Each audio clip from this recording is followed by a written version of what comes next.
Ed Espinosa is here with us, who heads up Progress Texas as our Democratic analyst tonight, in for Harold Cook, and Republican analyst Ted TWC here with us as well.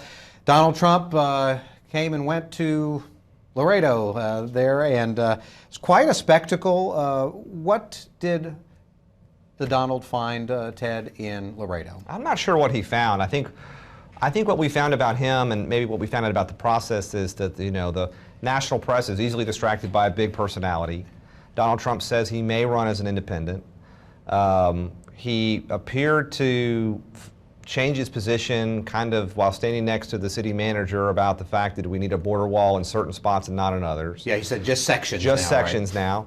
now. And my view of this is the fact that what by and large Republican primary voters want, and I think at the end of the day what the American people want, is they want someone that they can believe in, that tells them the truth, and they don't want someone that they think is out just for their own publicity or personality to promote themselves, and no one's done a better job of promoting themselves than Donald Trump.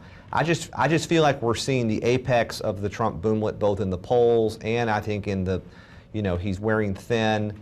I'm expecting him to have a rougher couple of weeks ahead. I think the trip to Laredo, given his comments about what he made during his announcement speech, won't particularly play well. A lot of the questions, the way he answers them, are so self-aggrandizing. How are you going to win the Hispanic vote? Yes. Why? Well, because I'm winning it now. I mean, it's very kind of. I think you want someone a little more thoughtful, a little bit more, who's going to push a message, who's going to understand conservatism. We now see a story breaking this afternoon that Donald Trump has said some nasty things about Ronald Reagan. Well, that's that type of thing will be. No one's immune. No one's. That's right. No one's Everyone immune will have the oppo researchers will start doing their job. So in my mind, I just kind of wonder how much longer Donald Trump can kind of fly this close to the sun, kind of shooting from the hip, kind of saying things without it really catching up to him with primary voters. Well, what about for Democrats, though? You want him to be able to hang in there. He sure makes it a whole lot of fun. Watching people cringe on the Republican side when they see Donald Trump is fun for Democrats. But the problem is when you see somebody running for president, it's like Ted said, you want someone to be thoughtful. You want somebody who listens as much as they talk. And that's something that Donald Trump is not real good at doing. And he hopefully today learned that the border between Texas and Mexico is much different than the border between New York and New Jersey. And ideally he went down there and learned a few things, but we'll have to wait and see. You talked about what he alluded to, maybe an independent run, when asked, and he's not ruled that out. He wants to run, he says, as a Republican. But what happens if that, I know it's a what if, but I mean, it's a strong what if. And a lot of people are pointing to the Bush era of when Perot ran. I really don't believe at the end of the day that, I think there's laws in Texas that if you run in a primary, you can't then run as an independent. This is what Carol Strayhorn found this out a few years ago, who had a similar idea. So in my mind, I don't put a lot of credence in the fact that he's going to all of a sudden throw off. He's been a donor to the Clinton Foundation and donor to Bill and Hillary before.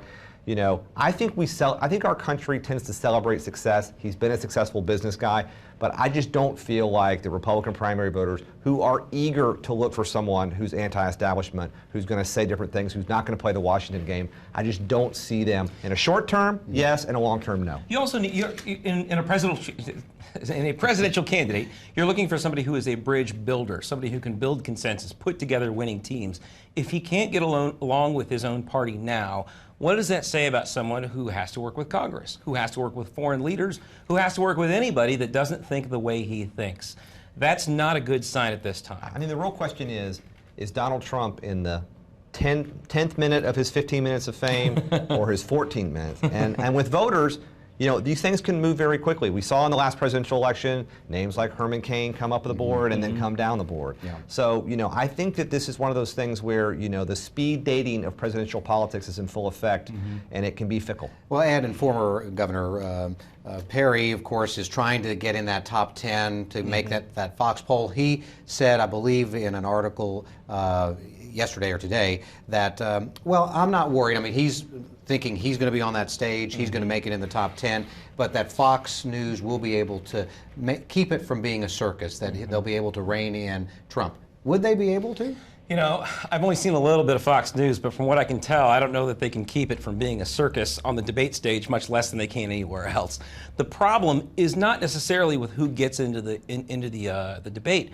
The problem is the format. Look, when you have 16 candidates, there's no good way to do a debate. You literally have an NCAA tournament bracket worth of candidates, and that might not be a bad way to determine this.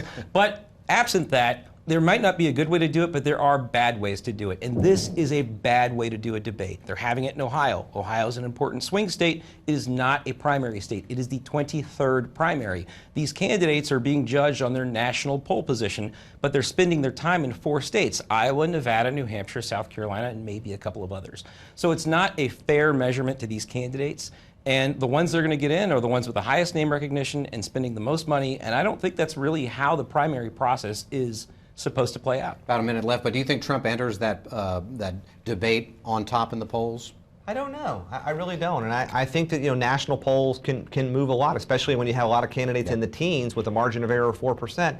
Look, I think that Perry has distinguished himself. He had a pretty good week. I mean, he said, I think the McCain comments were bad. He was the first one. He was the most vociferous one out there talking about veterans issues, not just last week, but prior to that point. And look, I think that it's not a fair way to do it. There's probably no fair way to go from 16 to 10 candidates. And when you have 10 candidates on stage and you're going to have an hour and a half debate, you're not going to. It's not going to be a rodeo because you're not going to have very much time. Yeah. It's going to be an ego. It's going to be an ego diminishing process for all 10 of them up there. Every round is a lightning round. Yeah. It is. Well, our lightning round is over, unfortunately, but you guys did great. Thank you very much. We appreciate it.